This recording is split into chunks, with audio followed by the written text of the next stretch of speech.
মহামান্য আদালত এই কাঠগড়ায় দাঁড়িয়ে থাকা ইনি হলেন টাকা, আর ইনার জন্য মানুষ সব করতে পারে। মানুষকে ধোঁকা দেওয়া, তাদের সাথে বিশ্বাসঘাতকতা করা, সম্পর্ক নষ্ট করা এবং সম্মান ধ্বংস করা। এমনকি এই টাকার জন্য এক মানুষ অন্য মানুষকে মেরেও ফেলে।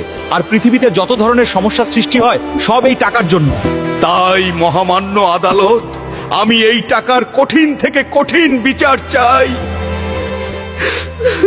Order order order.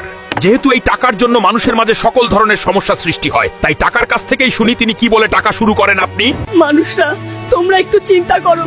তোমরা হলে পৃথিবীর সেরা জীব, আর তোমরা এই আমার জন্য যত ধরনের খারাপ কাজ আছে সব করো। আর তোমরা এই 1-2 দিনের সুখের জন্য কত মানুষকে কষ্ট দেও। প্লিজ দয়া করে আমার জন্য কাউকে কষ্ট দিও না। আহার, তাহাও তো অভিনয় করে রে। এই টাকাই সব নাটের গুরু। টাকার একটা বিচার করে সব টাকা আমারে দেওয়া। টাকা পয়সা নাই বলে অনেক কষ্টে চলতে হয় দুনিয়ায়।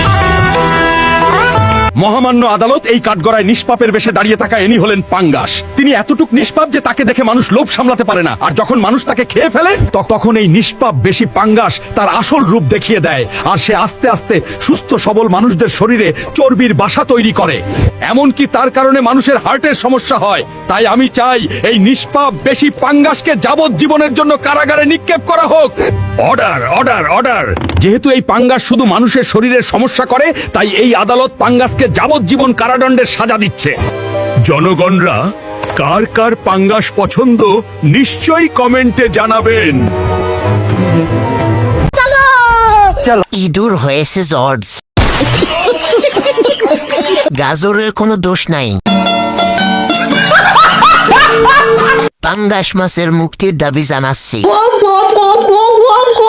আমি এই আইন মানি না, মানব না। আমি পাঙ্গাসের মুক্তি চাই। জজ, ফুলকপি তো মানুষের পেটে গ্যাস হয়, এইটা কইব কে? ঠিক বলেছো। এটা হাস্যকর তবে শিক্ষণীয়।